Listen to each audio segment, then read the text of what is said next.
So we've got a question from RazorClaw999 who says, do you think Blizzard is trying to control the player base to force pro gamers to play the weakest players to help them get better gear? I'm guessing that is referencing PvP boosting and just boosting being a big thing in general. I don't think Blizzard actually likes any of that going on. I think they see the damages that it does. Like, just let's say the two of us trying to get into PvP as basically newbies to it. And we're sitting there, we get into these arena matches where there's one player who's clearly around our skill level, and then there is some god who destroys us. Yeah. And that's obviously not a good gameplay experience. It is a part of the reason, I think, why we ended up not really doing as much arena as we would have liked in this expansion, even though like the reward systems are awesome and all that jazz. So I don't think Blizzard's trying to make that happen. I think it's just a natural social interaction that emerges from the incentives that exist within World of Warcraft. Yeah, it's the fact that the game is the game's not actually cordoned off by your item level or by your skill level in any capacity. It sort of you can always intermingle. And because of how everything is incentivized for, not even just like gameplay wise with M+, but even how the amount of time you have in the day incentivizes speed, which means you're going to want to, if you have the option to play with, like a group that's going to do, finish Spires of Ascension in like 15 minutes, you're going to play with them over the people who take 30. Yeah. And that's why you end up having all of this like boosting stuff going on. Not even just the idea of like monetary boosts, be it gold or RMT or whatever. It's like the incentives are there for the best players for the lowest players item level wise and skill wise to join up with these groups and actually experience that. And especially because it's a group based game. Yeah. There's outside of like lower PvP or in something like Mythic where everyone needs to like hold their own really well, at least for a decent while during the patch. You basically you never have a reason to get really good if you can have other players with you. Sort of, but for me, I actually think that this is the thing. I think that games like this are the best when it is basically big freedom because it's an MMO and those social interactions have to matter. Because of that, I actually think that boosting is totally fine in PvE, where it doesn't actually affect the system as much. But you have boosting basically impacting an MMR matchmaking system for PvP, and that's where it's a problem. Yeah, that's where MMR is the problem more than boosting is the problem, I think. Pretty much, yeah. It's a case where in PvP, because it's so distinctly matters, and it's so player versus player, where other players are losing whenever the system's going wrong. No one's actually technically losing when, a group of like 226 Mythic players there's an easy fix. Take a 160, limit falling down MMRs or something? No, there's a fix could be, so I believe they use the average rating of a group when they're doing matchmaking, yes, right? they use the thing, but so the thing there then is a good player will be disproportionately good. Yeah.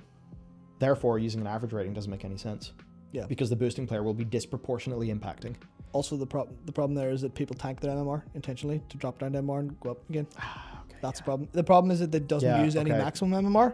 It's just where you are, so you can tank yourself to 1300 and play with a 1300 player, and then take them on that journey beside you as you go up to whatever. That's really tricky because then you'd almost need like an internal skill number.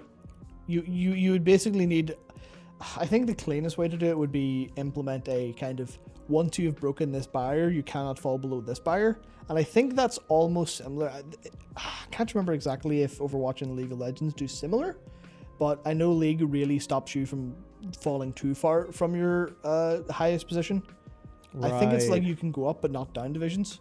So if you're a gold player, you're never going to reach bronze unless you like take a couple seasons away and it naturally degrades. I think, but it's like you're never going to tank yourself down that way, and that's the problem, where it's like it's super awkward in a sense because you don't want people hitting glad and being there, but like there's nothing. No matter what I do, I'm going to be here forever. So you don't want that, but there's definitely a case of that's specifically a problem because players lose when one player wins, the other player loses. Which means you want a 1300 average match to be 1300 average players. You don't want an 1800 player in there or 2400 player in there, that's just bad. That's just bad juju. Like, yeah, I think it's maybe they're just not as used to dealing with this sort of thing. Whereas I imagine, in like the StarCraft 2 doubles league, I imagine the StarCraft team has dealt with that in the same way that like Riot have dealt with it for LoL. So it should be fixable, and I see no reason why it shouldn't be fixed in the next season. So I think that's an almost required fix for Shadowlands Season 2. To just preserve the integrity and, allow people to actually enter PvP and grow their skill naturally through gameplay and not just be coming up against these smurfs. Yeah, especially when everyone else is boosting, the only way to get up there is to boost, which means you never get good. Yeah. I mean, you'll maybe learn something, but, you never have to, which is that's one of the problems of actually allowing that kind of social freedom. If your mate can do something good, you don't have to. Yeah. We've got one from Tom Morse, who says, regarding Torghast, what if Blizzard added an armor set specifically for Torghast with a class-specific set bonus to give players something to work towards? Each piece could have a chance to drop from each end boss. What I'd say there is, have a Torghast set of gear. Cool. Yes. I'd say then go further. All of that Torghast gear should have special Torghast sockets. And those Torghast sockets, I think, should be non-destructible gems. Yeah. That put different wacky affixes onto your character for Torghast. And then, when you were doing your Torghast runs, one of the things you get in your big treasure trove at the end is a bunch of those things. And you can modify your character specifically for Torghast. You get unique anima power gems, essentially. Yeah. Ways to customize your build. Yeah. Which then ties in the same way like in Hades or something, you can choose a different weapon at the start and all that. Which ties into the scoring system eventually, and then you've got, especially if you don't cap the scoring system, which they seem to sort of almost have with the skull or star system. Well, I think you can get I think it's probably there's a threshold for 5 stars, but then the actual score will be a number that can just go as high as possible in the system. There is a leaderboard texture on the UI texture on the PTR, which means I think, just basically make it a mini game with its own progression loop and a scalable end that's based on performance and ultimate sort of make it kind of endless difficulty wise, endless not time wise, but endless difficulty wise. Give you a big score. People started playing video games with high scores. Yeah, so I think something like that could work, and the more that you can tweak your character and tweak its build specifically for that type of content, you're just tapping into more of those roguelike gameplay loops. Same way, you play, I only remember Rogue Legacy 1, but you'd play that, you get some gold, you get some stuff, you die, you sort of upgrade your homestead or whatever, you get more stuff for the next run. I think they could integrate stuff like that, and they could actually tie it into a Torghast armor set. And that'd be really cool. Yep, do all that, make sure you get your Torghast armor set, and then once you've got it out as absolutely tricked out as possible, then go completely nuts. And if you can get the highest score in your region, you get a title.